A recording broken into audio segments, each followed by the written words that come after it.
Today's episode is adult in nature. Please consider if it's right for you. Hi, Ben. My name is Chloe, and when I was younger, I wanted breast implants so badly, but I could never save up enough money. What I didn't know then is that I ultimately would find a way to get them, but I couldn't tell anyone how I did it. So my secret, Ben, is how I got my new rack. Today, The Secret Room presents How I Got My New Rack.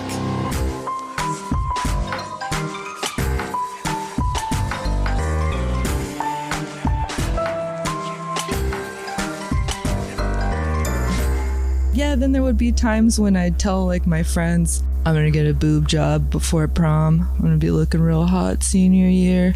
Yeah.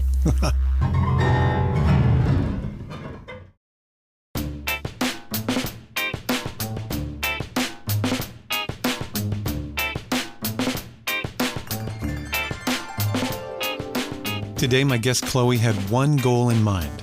A goal that seemed so out of reach until it wasn't. But just how she got her new rack will make you think twice. Hi, Chloe, and welcome to The Secret Room. Hi, thanks for having me. And you're welcome. The title of this episode is How I Got My Rack. Yep. And by rack, we mean boobs, right? Exactly. Okay, good. Well, I'm really looking forward to this journey. We're going to go on together. Yeah, looking forward to it too. You said in your secret to me that in middle school, you became fascinated with boobs, right? Yep. Can you tell me about that?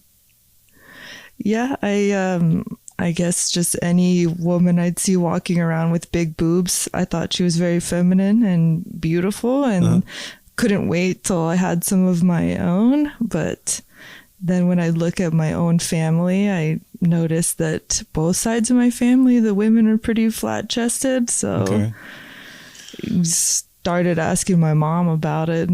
So you figured you knew what the future had in store for you based on family history. Yeah. Okay. Except my grandma on my mom's side had big boobs. Oh. But my mom said that's a big padded bra. So I was like, oh. And then on my dad's side of the family, my aunt had big boobs, and I asked about that, but my mom said she has fake boobs. So that's also when I learned about what fake boobs are. Oh, so that planted the seed. Yeah. Wow. So you must have been eagerly awaiting to see what was going to happen for you. Mm-hmm. Mm-hmm. So what happened? So puberty came along and I was excited that something was happening, but then not very much came. And my mom kept telling me, it's still coming. It's still coming. And so I was still waiting. And my little sister is not that much younger than me. So I had been waiting. And then all of a sudden my little sister got big boobs. And I was like, well, I guess what I have is all I'm getting because she's younger than me. Oh, and no. She's got big boobs. Yeah. Bummer. It skipped you. Skipped me, gave it to my little sister. And then I asked my mom about it. And my mom says, well, I don't know where she got those. Obviously. And then I was like, well, I think you're lying about grandma's bra. Clear fabrication because they came directly from grandma. Yeah. Yeah, wow. Yeah, had to. So boobs, they, magically coincide with about the time you might start talking to boys, right? Yeah, exactly. Yeah, so how did that go? So, I guess early 2000s, everyone in high school is on AOL. The hormones are raging and boys are asking, questions like, what bra size do you wear? And I'm thinking like, well, I don't never even own a real bra yet. So small. Small. And people, it's not a very sexy answer, I guess, or at least I felt that way in high school. That was, I guess, also a bummer to me. Right. Okay. And so did you start getting together with boys? I did, and probably a little too early. And then also I would write in my journal about my experiences, but would exaggerate it a lot because I liked to read back And when the hormones are all raging, I was just like, I'm going to like juice this up a lot because it makes me more excited to read it back again. Okay. So your journal had exaggerated entries in it. Yeah, very much so. Can you give me an example? Yeah, I can. Okay. But, okay. And it's a bit graphic for That's okay. an 8th grader. Okay. And my mom read this in the future, so she was terrified. Oh my God. Yeah. So How much in the future? I think it was only like this entry I wrote in 8th grade before high school, and she read it in high school, like my freshman year. Okay. Yeah.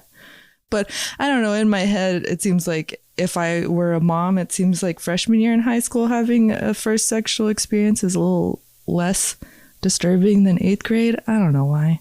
Maybe it's not. Oh boy, it's tough to be a parent, I guess, huh? Yeah. And you weren't making it any easier with your exaggerated journal entries. Oh, no. As we're, because I she think- believed everything she read in there. Well, I mean, why wouldn't she? You expect a journal to be truthful, exactly. Yeah. right? But she shouldn't be reading your journal in the first place. No, she shouldn't have. But I guess I was up to no good, so she wanted to know what I was up to. All right. Okay, so tell us about your exaggerated 8th grade journal entry.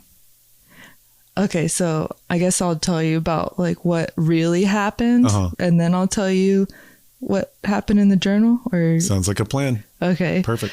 Okay. so I was on AOL chat and I was talking to this boy that I thought was cute, and yeah, we met in middle school, and he was asking me like sexual questions, or we were asking each other sexual questions, and we decided let's meet up. And so he actually lived around the corner from where I was. So once my parents went to bed, I put my roller blades on Okay. and just went out the front door Nice. and went over to his place. And it had been raining, or the rain was a bit dewy, and I didn't have shoes. So I didn't take my rollerblades off and just hung out with him on the side of his parents' house. We just tried a kiss, and I remember I was like, I didn't really like that. That was actually kind of gross. And I think maybe he felt the same way. But then we was like, let's try some other stuff. And then we were like asking each other if either of us have ever gone down on someone. We're like, no. And so then like I put his pee-pee in my mouth for like a minute, maybe less than a minute, and then was like, that's pretty gross. But I didn't say that, but I was like, all right, that's enough of that. I don't know. Okay. And then he did the same to me, and then I think he felt the same way. He was like, yeah, that's pretty nasty. And then we were like, well, we shouldn't have sex. No, we should not do that. No. But maybe you could try to put it in my butt. And then we tried to do that, but it didn't work because obviously, no lube and not knowing what the hell we're doing. So gave up on that. And then I had stolen one of my stepdad's pack of cigarettes out of the garage. So, because I figured like, yeah, that's what people do in the movies after they like get it on, have a cigarette. So like light up the cigarette, and we both cough on the side of the house for a little while, and then I just rollerblade on home. Oh my gosh. Okay, so that's what really happened. That's what really happened. Yeah. I mean, that's disturbing enough from a parent's point of view, I think. Yeah. Yeah. So it's already kind of bad, but Oh my God. Okay, I'm shuddering to hear what you wrote in your journal entry. yeah, it's pretty bad. So what did your poor mom read in your journal? So okay, so what I wrote in there was that I went over to this guy's place and we made out hardcore, and then we went down on each other for God. hours.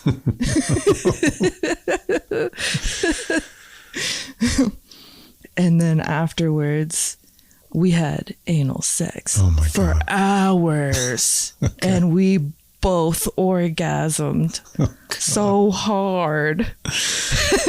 Oh my God. I mean, I would almost think she might suspect it was not real.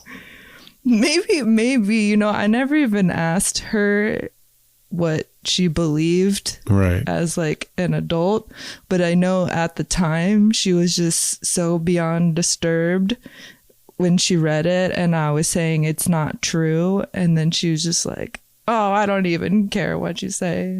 Also, something. I'm just glad you're not having sex now. At least you can't get pregnant. Like, oh my gosh, Mom. But then she also found a condom in my room that somebody gave me. I don't have any interest in using it just yet, but I held on to it because I was like, well, I don't know. It's good to be safe for if there's ever a time. But Right. Okay. Well, maybe she was proud of you for that. yeah, I guess a little bit. But she did show me that she found the condom in my journal. So I was boy. like, oh, shit. Wow. Oh my gosh. Okay. Well, that is terrifying, as you said. Yeah. So what happened to that journal? After she read it the next time she was enjoying the fireplace in the living room, I came in there and I threw my journal in there. And she's like, oh, you don't have to do that. No, Then she was starting to try to get it out, but I was like, no. It's all dramatic. you threw your journal in the fire. Yeah, in the fireplace when she had the fire going. Did it go up in a puff of smoke? Well, I had to like get it. Like they have, the fireplace have those little chain things to close it. So I had to come up in there and open it. And by the time she noticed what I was doing, she was trying to grab it.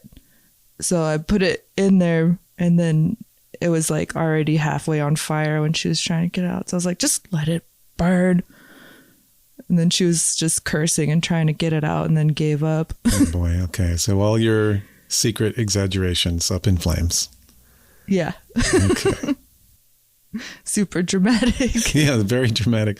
You may have done her a favor, though, because we wouldn't want her poking around in that book anymore. No. Yeah, I didn't ever have a journal after that. Right. Yeah, smart. You learned something. Yeah.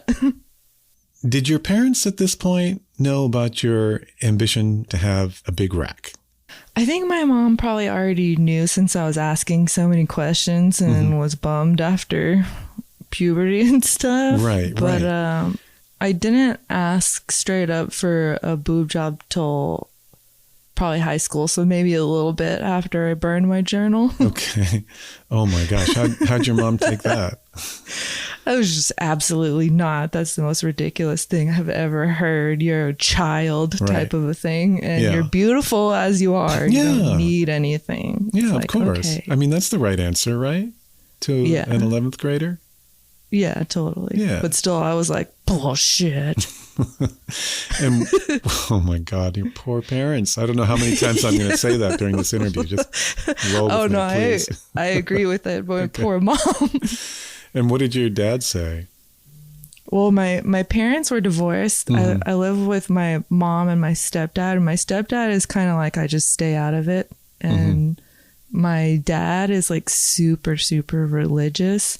So I knew if I asked him, he'd probably freak out.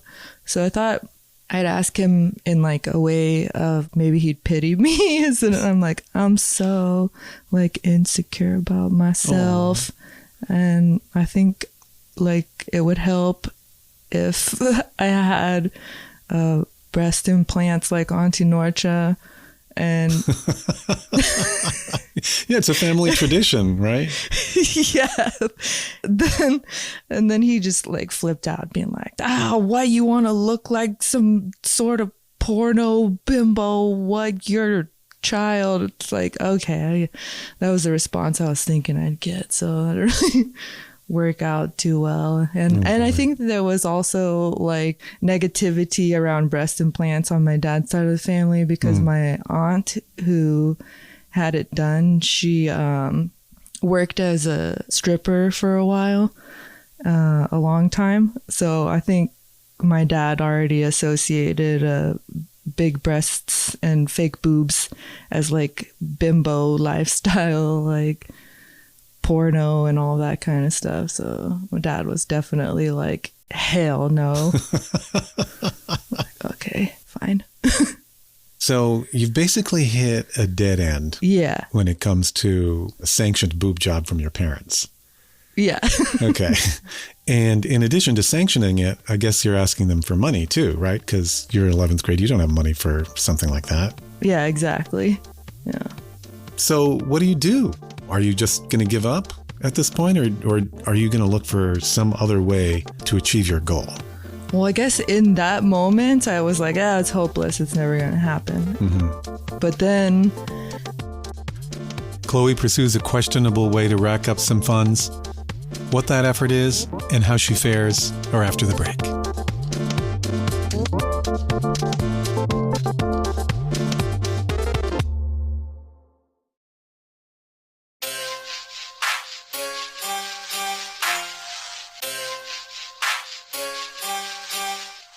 Chloe's mom is not going to fund her boobs, but that did not deter her. maybe like sophomore year, I started getting into like the LSD and Molly and the rave scene at a really young age because my best friend's two older brothers were super into that. Okay. They had a friend who would come over to sell the Molly and the LSD, and I was always like asking a bunch of questions. And at this point, I only have an allowance of like $15 every weekend. So I would have to save up 2 weekends worth of allowance to buy anything. And originally I was asking him about bulk prices because I figured he's a dealer. He probably gets it for cheaper. And Right.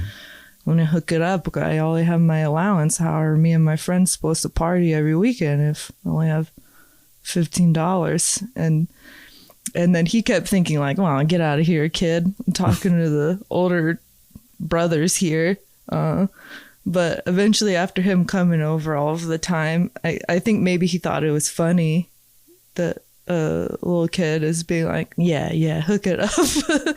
And so he fronted me just 10 tabs of ecstasy and then said, try to sell it and you can give me back $100, $10 per tab, and then you sell it for whatever price you want and keep the rest. And I was able to sell it really easy because he was selling it for $20 a tab and I was selling it for $15, so I only made $5 a pill and then had some for myself. But as a kid, I was like, whoa.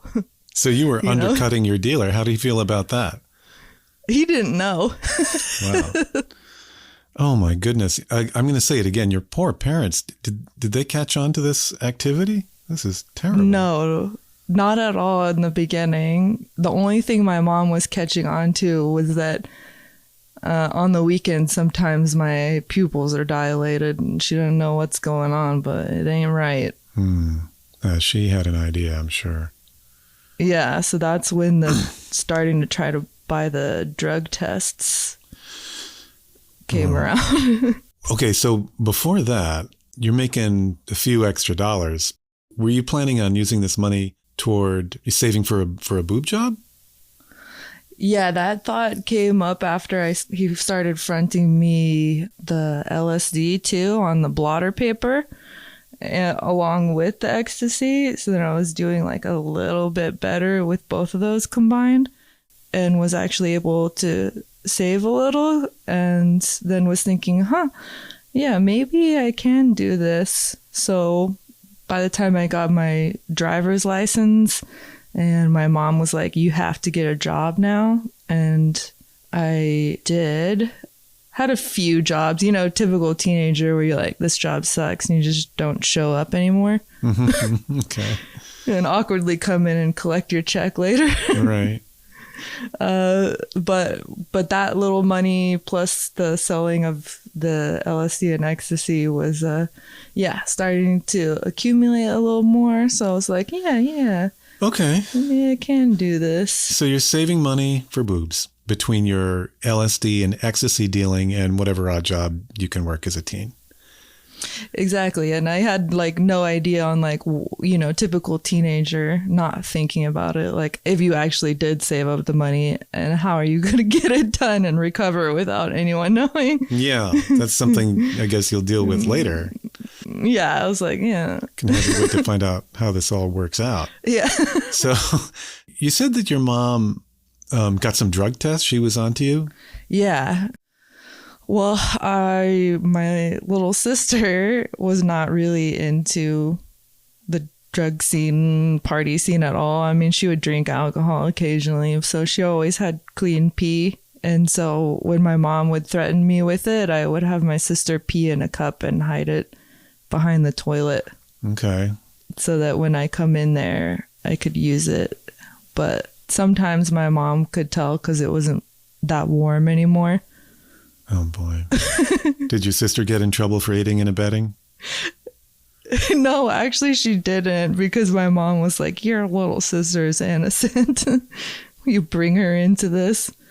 Like, no. But yeah, she would catch me with MDMA a few times in my pee test and try to ground me, but I just was so bad that I wouldn't really listen. Plus my mom goes out of town a lot on the weekends, so how are you going to ground me? Right. Oh, well, your mom's trying, though. She's really trying. Yeah, she was really trying. Keep you on the right path. And then the rest of the time, she couldn't catch me because it gets out of your system so fast. If she doesn't have a drug test to test me the day after she saw me, then it's pretty much clean. And so how were the drug sales going? Were you able to make more money? Yes. Another friend who had invited me to go to a party, and I had some acid on me at the time, and I'm going to this party. I'm trying to sell some of it. Anybody want to take any? I was outside and someone said, oh, it's so funny. There's some other white dude with dreadlocks, because I had dreadlocks at the time, and I am a Caucasian person. Okay. So, before everyone talks about cultural appropriation on the hair, I would like to say this was early 2000s. Okay. So I don't have dreadlocks now. Okay. What are the early 2000s? How does that justify your cultural I guess nobody, appropriation?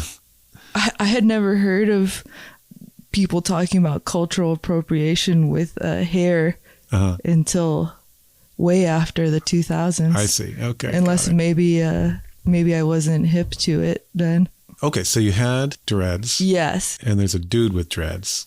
There's a dude with dreads there that's also trying to sell LSD to the party. Okay. And people were already buying from him. And I was like, oh, what? And they were like, come meet him. So it's like, okay. Like, come meet him. He's a bit older than me. And we were talking about where we get it from and stories and stuff. He was selling the liquid drop acid, and I had the blotter paper, and I was like, oh, like I have to hide this from my mom, and it gets evaporated off the paper sometimes, and then I end up losing money sometimes because it's just not good anymore.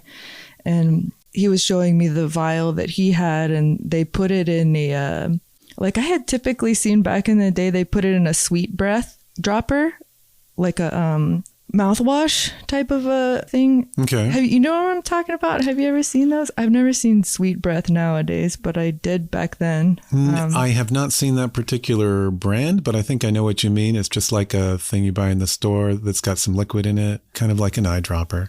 Yeah, it's like the size of an eyedropper. Yeah. But he had them in a Warhead candy dropper. Okay, I know those. Those are like the sour candy. Yeah, and they had it in like a dropper. Yeah, and then you just squeeze the sour candy flavor onto your tongue.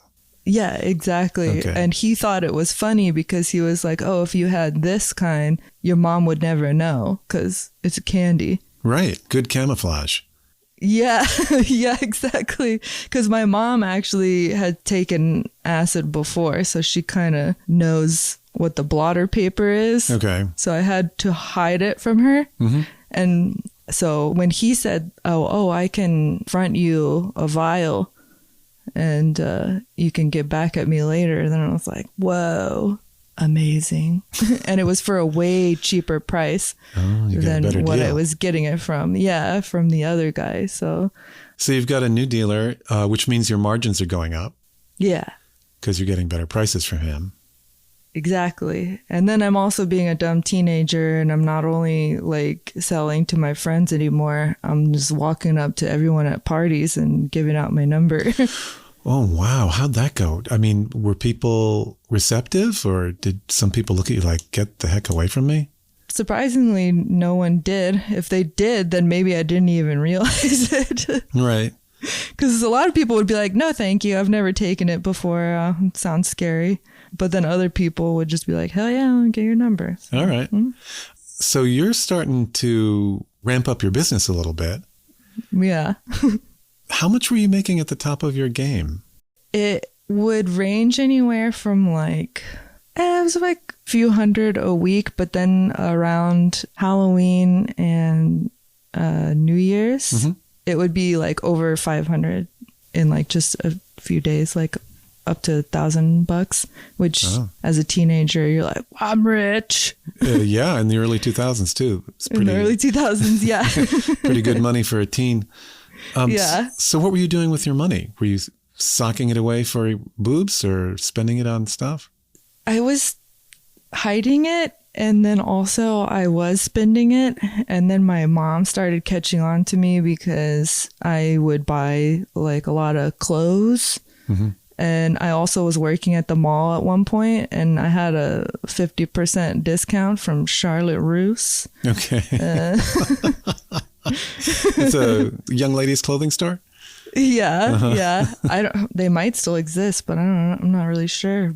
That's where I was working, and so I went a little crazy sometimes, and my mom would see the receipts and be like, I don't know where you're getting this money. It has to stop, because whatever it is, I don't like it. Right. And I was like, oh, okay.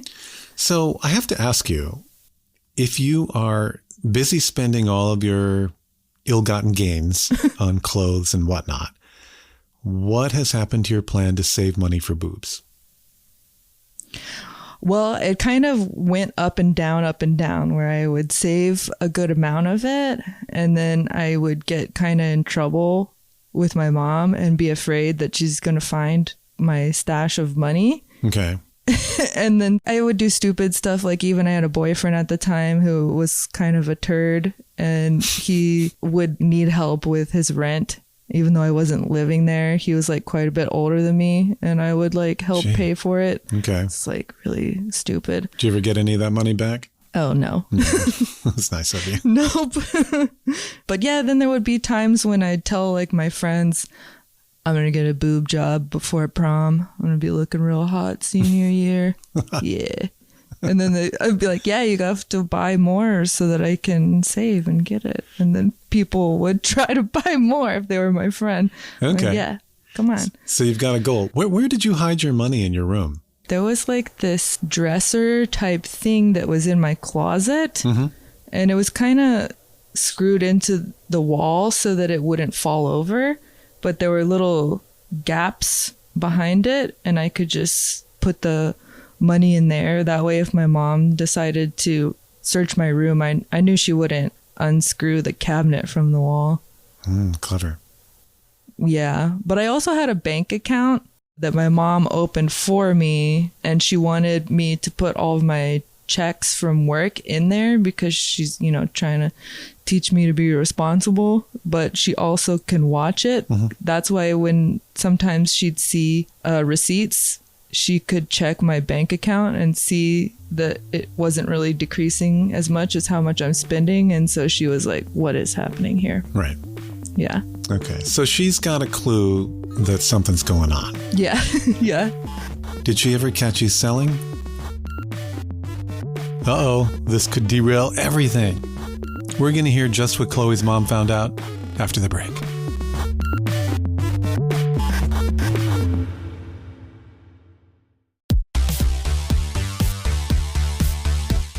Did Chloe's mom catch her selling? We're back with her secret. Well, it's funny because I was selling, and there were times like I was in high school still, right? So I'm supposed to be in bed, but I'm selling to older kids who are not in high school, and they want to come by and pick something up at like 11 or midnight. So I would answer my phone and go outside. But then there was a time when my mom had come out there and demanded she speak to whoever I'm talking to, and they just like sped off. So my mom was already like, the hell are you doing at night? So then from then on, when I was going to sell to someone in the middle of the night, I got in their car immediately and told them to drive around the corner. Oof. So that if my mom sees, she's not going to come out here. Okay. And it's kind of funny because there'd be older kids and they'd be laughing like, dude, I can't believe we're buying LSD from this teenager in the middle of the night hiding from her mom. Yeah, this doesn't sound real safe either. No, I'm so glad. I'm so lucky that nothing bad ever happened to me from that. Because these people I don't even know that well. They're just like random people I meet at a party. Did you ever get in somebody's car and feel unsafe? Actually, no. Mm-hmm. Okay. Well, luckily. Yeah, it's very... Luckily not. Very lucky. So, did your mom ever see you get into a car and go around the corner?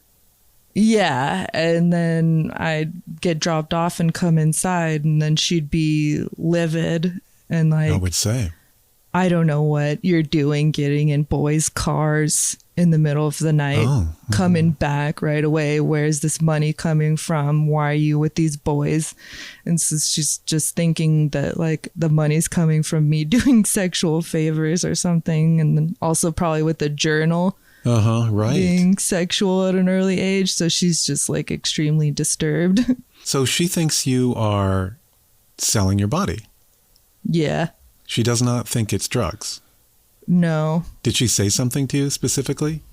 She didn't ever flat out say prostitution, but she was talking about how upset she is at how sexually active I am and how many boys are coming over here and it's not right and all of this other stuff. So it's like, at the time, I just wanted to avoid getting in trouble at all. So I'd just be like, whatever. It's not what you think it is. And then she'd just kind of be like, ugh, I'm done with you. Go to bed. Did she ever try anything more severe as an intervention method besides just talking to you? Just curious. Well, I guess, yeah, she did, which is kind of another funny thing is one summer she sent me to my grandma's place in Arkansas because she was like, you're awful and everything that you're doing is bad. I can't have you here for a summer without school. You need to go. And I went and there were these guys that cleaned my grandma's house. And I just became friends with them and started partying with them throughout that summer because my grandparents are older, so it's easier to sneak out without getting caught.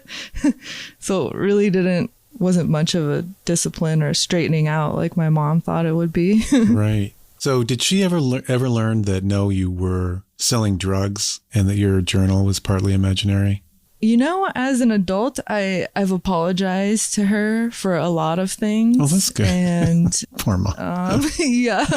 And we're really close now. And I feel like she blocks out a lot of things that happen because sometimes I'll apologize to her and she'll just not really remember and be like, I blocked out a lot from that time. I'm just happy that you're functioning in society and are doing great as an adult.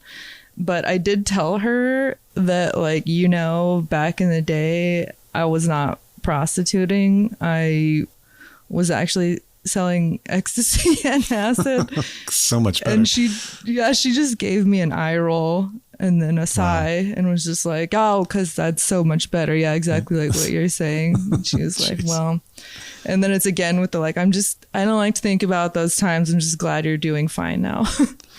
Like, okay, so now I'm like, I don't even know if I need to continue apologizing to things for my mom. She's kind of just like, just shush. I don't need to know these things. Yeah. But I never said anything about the journal. Maybe I should. You know, you might bring her a little relief, or she might have blocked that out too. Yeah, she might not even fully remember it. Yeah, you might not want to shock her with just by bringing those memories back up. Bringing it back up. Yeah.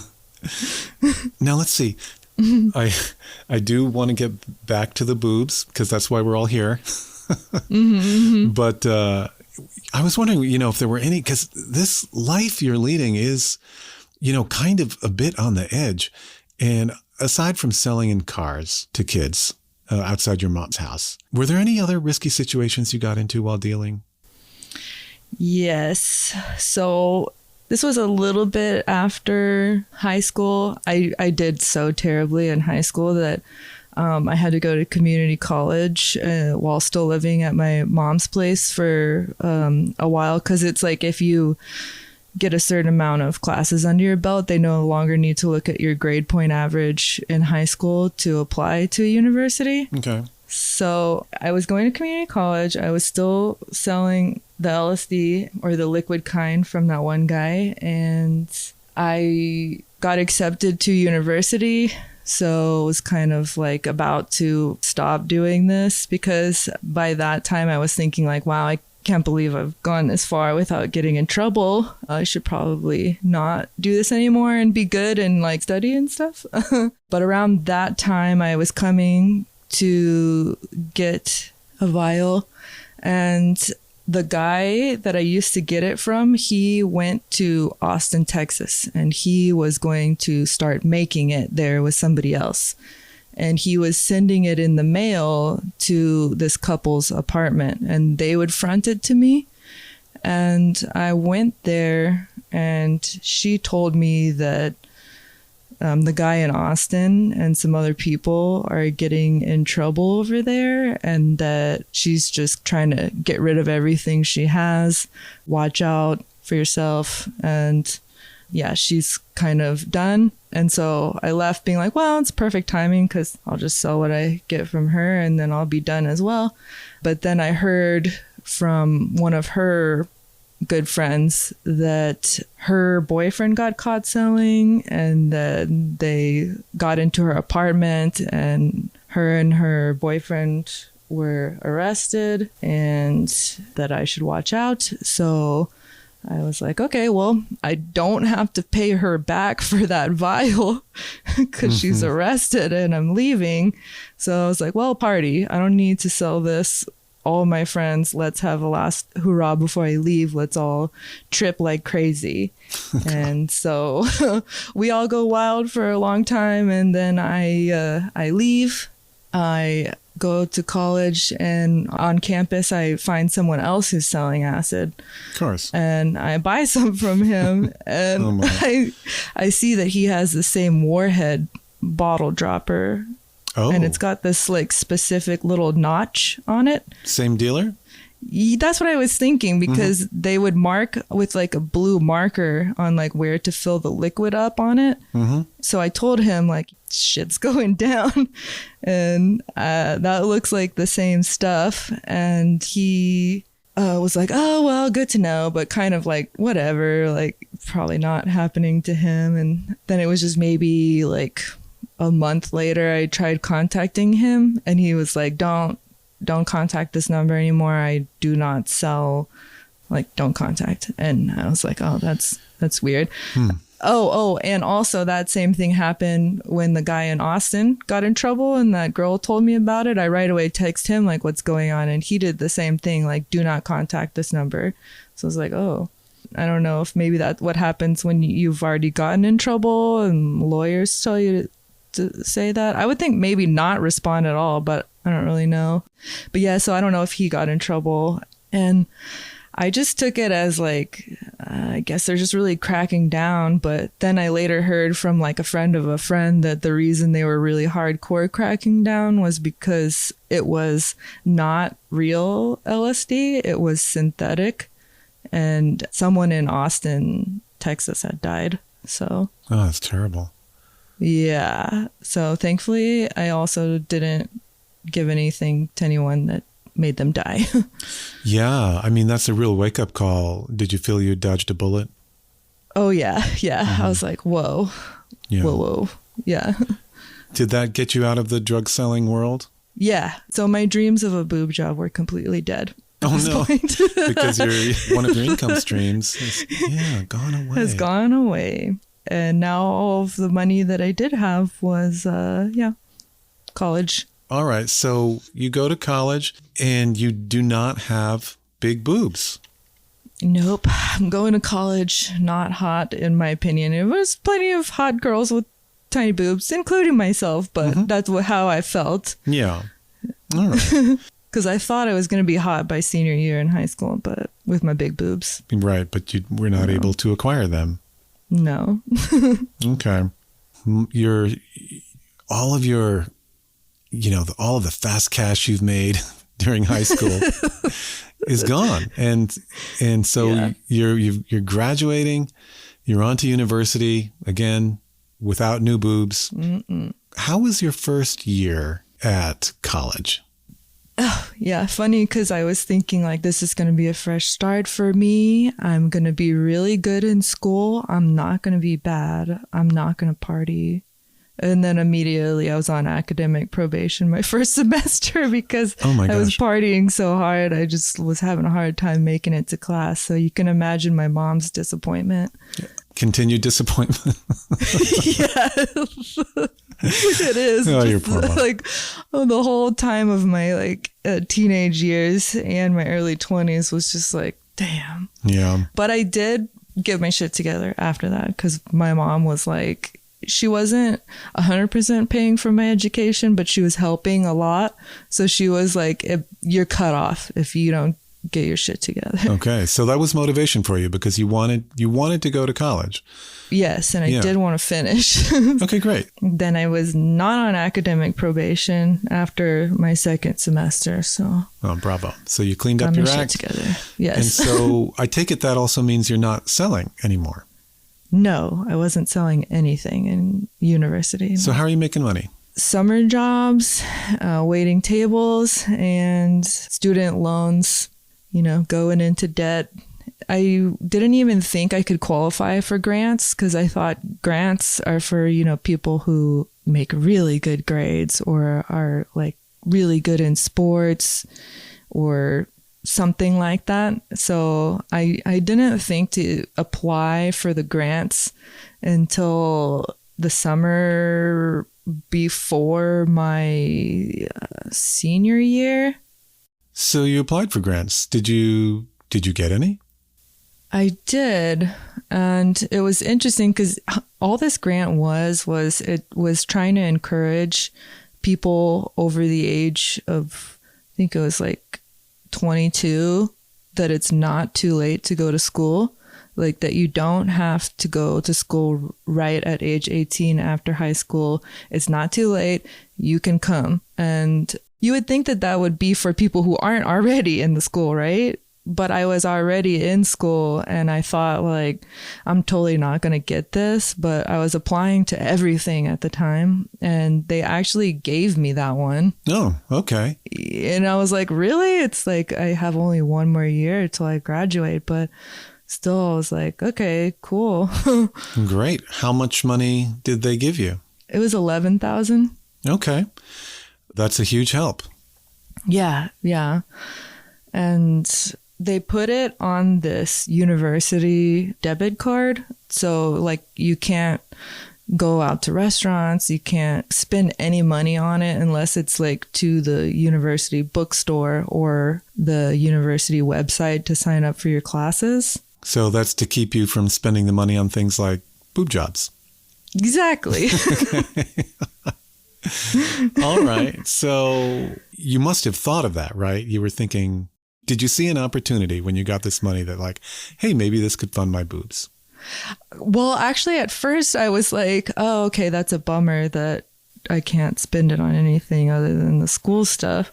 Since I only had one more year till I graduated, I was like, well, what happens if I graduate before I spend all of it? Because I was thinking do I have to go nuts in the bookstore or right. Okay. How does that work? Potentially, because you were so close to the end of your academic career, you potentially could have a surplus of cash left over from your grant. Yeah. And what happens to that money? Well, she says that once you graduate, then you can just transfer it from the university debit card into your personal account. Wow. So it's a grant. Yeah. You just keep it. Yeah. So that's when I was like, uh-huh. Okay, here is a route to boobs. Exactly. So I was like, oh, okay, well, spend some on school and I'll just make sure that I look into the cost of boobs and that I have enough left over when I'm done with school. So then you rein in your spending. Yeah. Right, at schools. You just spend as little as you can, I imagine, so that... Yeah, very little, or I'm just trying to use the student loan money. Right, okay. So that I don't use any of the grant money. Yeah, because you've got that earmarked for a special purpose. Exactly. Had you priced out a boob job? Yeah, because one of my summer jobs, there was a girl that worked there. She was older than me. I think she was probably in her early 30s. She had gotten a boob job. And I was like, oh, where'd you go? And she told me about the doctor and gave me his information. So I called and asked, and he told me the price, and I went and had a consultation to know for sure everything. Yeah. And then he told me it was $5,500. So I was like, okay, perfect. Okay, great. So do you have that amount of money left over when you graduate? I sure did. Okay. So I'm going to assume that you put your leftover grant money that is intended for scholastic pursuits toward a boob job. Oh, yeah. Wow. I figure, the universities, they got a lot of money out of me and my mom. The least they could do is give me my dream boob job I've wanted for most of my life. Do you discuss this plan with anybody? Like your friends? No, this I kept so secretive because also I told people about the grant that I got, and other people were like, oh, I need to try to apply to get it. Oh, yeah. And for whatever reason, they were not getting approved for it.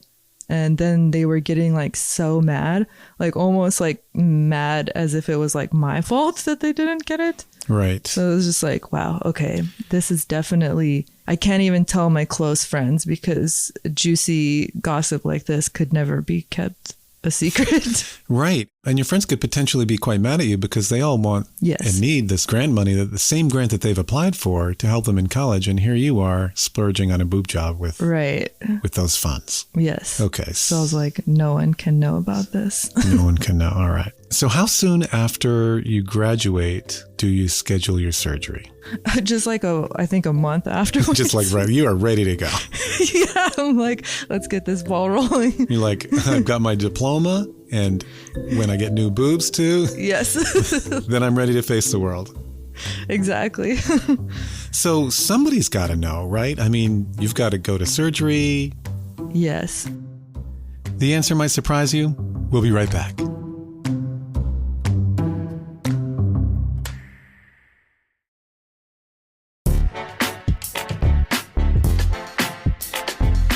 And the day has arrived. Chloe's planning surgery, but who's going to take her? My mom, she works in the medical field, and she tells me all these stories about surgery and stuff all the time. And she always wants to come with me to the doctor's office because she feels like I don't ask enough questions. And she's very into all of that. So the only person I told that I was going to do this was my mom. And of course, she was immediately upset of course. And angry and super mad. She does not support this pursuit that is already established.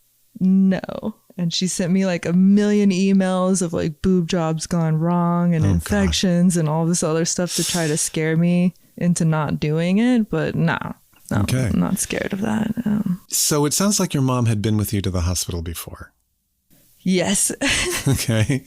Can you tell us about any interesting trips you took with her? I think the funniest one is I had this pet rat in high school, and yeah, he started to lose a little bit of his hair and have these bumps on his back. And then I started on my pinky finger getting more and more of these bumps, and they would crust over and get all pussy, and it was pretty gross. But my mom kept telling me to make, like, I'm not making doctor's appointments for you anymore. You need to make it yourself and you need to go. And I just kept not going.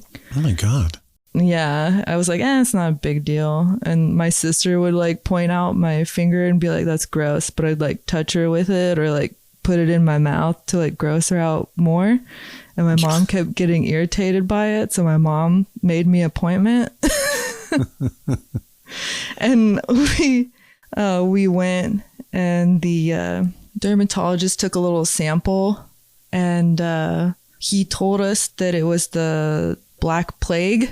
What? And he was like kind of laughing about it, being like, I can't believe that I'm seeing that, but that's what it is. And he was like, and it's highly contagious. Do not put this in or around your mouth. Do not touch anyone. Do not touch any doors. And he was like, wrapped my hand up. Oh my God. Because he was like, don't touch anything, and gave me all this ointment and stuff like that. Mm-hmm. And my mom was immediately like death staring at me because she was like, sure. You've been putting this in your mouth and on your sister. Wow. Did anybody else in your family get the Black Plague from you or your pet rat? Yeah, actually my boyfriend at the time, he got it on his head, like on the back of his neck area. Whoa. How do you treat that? It was a pill, I guess an antibiotic, but then he also gave me ointment to put on my hand when I take this little wrap that he put on it off. Okay. And he gave me extra cream because he was like, I'm sure somebody else is going to have it. Wow. And he was like, give them the cream and you can always get more of it from me. I will fulfill the prescription as many times as you need it. So that was nice. Yeah, I'm sure. The Black Plague, is that fatal? It was a very, very long time ago. And I'm pretty sure they got it from rats. Yeah. Well, gee, it's a good thing you finally went to the doctor. Yeah. What happened to your pet rat? He died. What was his name? Victor. Of the plague. Yeah. Victor died of the plague. Victor died. Poor Victor. Yeah. And it was all because my mom's cat liked sleeping on top of his cage. And so the fleas jumped off my mom's cat. And then Victor got fleas. And then Victor, I guess, got it from the fleas and then gave the skin problem to me. Mm-hmm. Okay. And then to your boyfriend. And then to my boyfriend. It's terrible. It is terrible. Wow. Okay. So I'm excited to get to your day of surgery. I have the one more doctor story that's funny. Okay. I'm here for it. Oh, okay. When I got my driver's license, my mom before was always making me just only eat non-processed foods, fruits, vegetables. But when I got my driver's license, I started eating fast food. And then I had a problem where when I would go number 2, I would bleed a little. And I told my mom about it. Mm-hmm. And then she was like, let's go to the doctor. And we go to the doctor and he says, so if it's a dark, like old blood, it could be cancerous. And then my mom was like, oh, okay, well, it's not. And then he was like, but if it's a light color, it could be as simple as just really bad hemorrhoids, or I mean, it could be rough anal sex. And and my mom reading my journal as a kid, she right away looks at me and is like, Chloe, if we are here because you are having rough anal sex. And then I can see at the doctor behind her, and he's looking down and then had to turn away because he was like trying so hard not to laugh behind my mom. My mom's freaking out thinking that we're there because of how much I don't love anal sex, but according to my diary, I love it. So my mom thinks that that's the problem. Your mom has been through so many trials with you. Yeah. All right. So, okay. So one more trial for your poor mom. She's the one that's tagged to take you to Boob Day. Yep. All right. So she's tried to scare you out of it with boobjobsgonewrong.com or whatever. Yeah. And she has not succeeded. Nope. So now she's coming to take me on my visit to the boob job doctor, and then was going to take care of me for a few days afterwards. Okay. So yeah, tell me about the big day. You must have been pretty happy. Yeah, I was super happy, but also I'm actually terrified of surgery. So I was Okay. like really nervous. I guess everything went okay. It was just pretty standard intake. Yeah. They put you under and did the surgery? Yep. And then just 3 days later, I was feeling fine. And Okay. everything was good. Great. What did your mom have to say? She she thought I was being very irresponsible with my money Right. and did not feel happy about that at all. But the fact that I was healed and did not have any crazy infections like the emails she sent me just made her happy enough. Okay, good. Great. So what did you tell your friends about, your absence? I was honest that I got a boob job, but of course the first thing everyone wants to know is we're all in student debt. How did you get it? Yeah. And so Mom probably wanted to know too. and my mom I was honest with. That's why she was super upset, because she's like, you're being irresponsible. I can't believe this is how you're deciding to spend the last of your money instead of, putting it in towards paying off your student debt. But for the rest of my friends, and including my sister, I told my mom, I was like, I'm telling everyone that you paid for it and you can't tell anyone what really happened. And she kind of like rolled her eyes and was like, I forgot exactly what she said, but it was probably something around like, trust me, I would never tell anyone anything because this is embarrassing. Right. So I knew she would never tell my secret. Okay, good. So everyone thinks that your mom paid for your boob job. So I have to ask, what size did you start with and what were you after surgery? Before I was A cup, and I would have loved to get like huge boobs, but I needed to hide it from my dad and my dad's side of the family. Okay. And my mom was also being like, geez, if you're going to do this, at least go modest. So I was like, all right, fine. C cup. Okay. So. All right. So you went to a C. Yeah. Okay.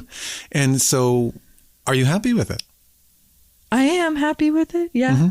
I mean, it's funny. I still think I would have looked better if it was like a little bit bigger, but I'm happy with what I have. Okay. Yeah. Well, good. And so it just strikes me as a little funny that you went a little bit modest so that your dad would not notice. Did he not notice that you went from an A to a C? It's funny is like, I'm not the closest with my dad, so I don't see him all the time. And since he was very religious, a lot of the time when I would see him, we'd be conservatively dressed for church and stuff like that. So, and then would also, like, whenever I'd be dressed up, would wear like a padded bra when I was older. So I figured, oh, well, when I see him from now on, and just not wear a padded bra. Right. Just wear like a sports bra.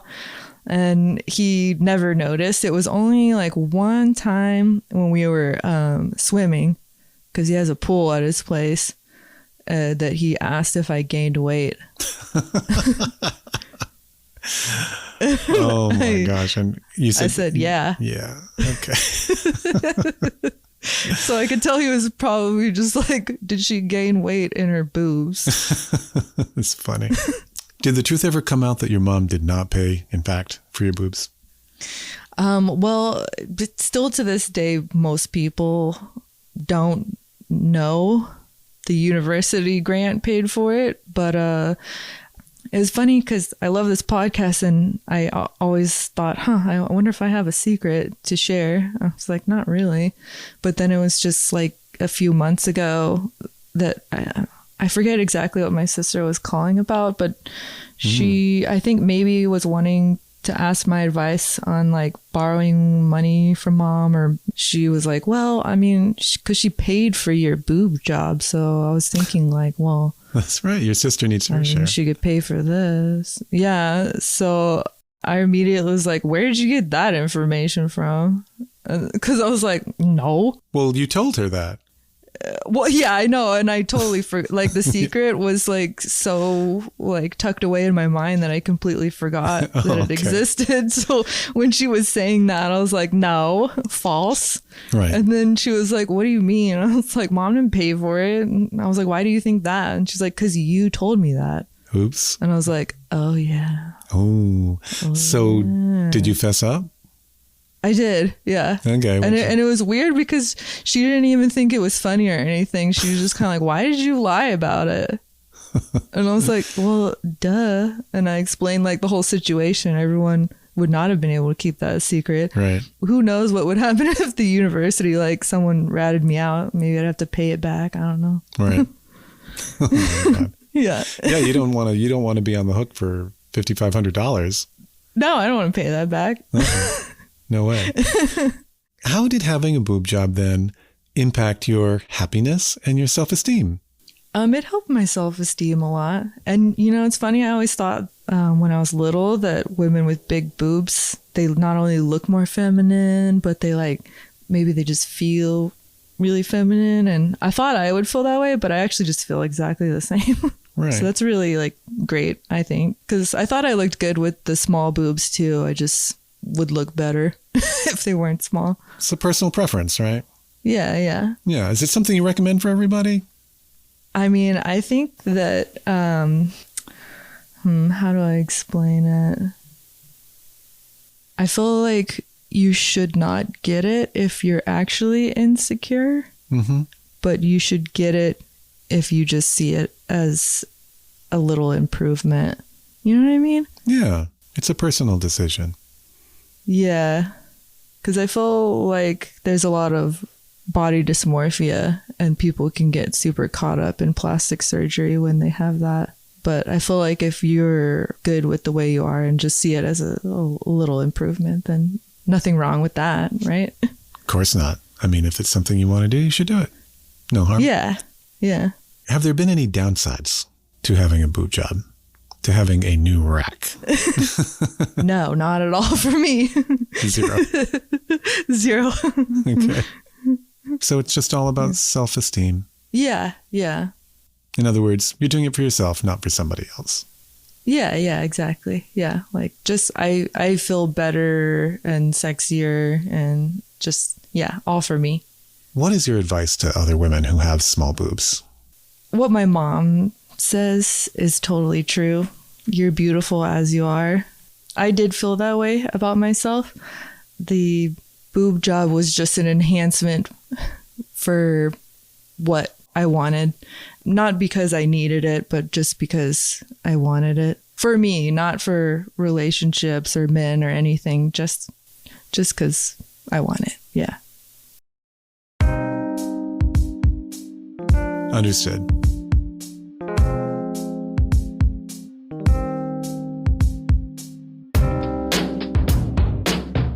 Chloe, I want to thank you for sharing this secret. Yeah. It's been fun. Yeah, it's great fun. Thank you so much for having me. You're welcome.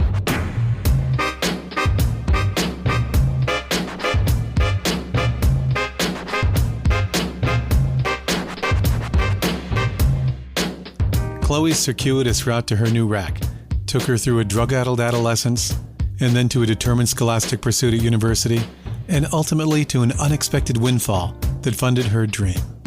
Chloe and her mom are on good terms, and despite a misguided youth, she's good, and she's got self-esteem.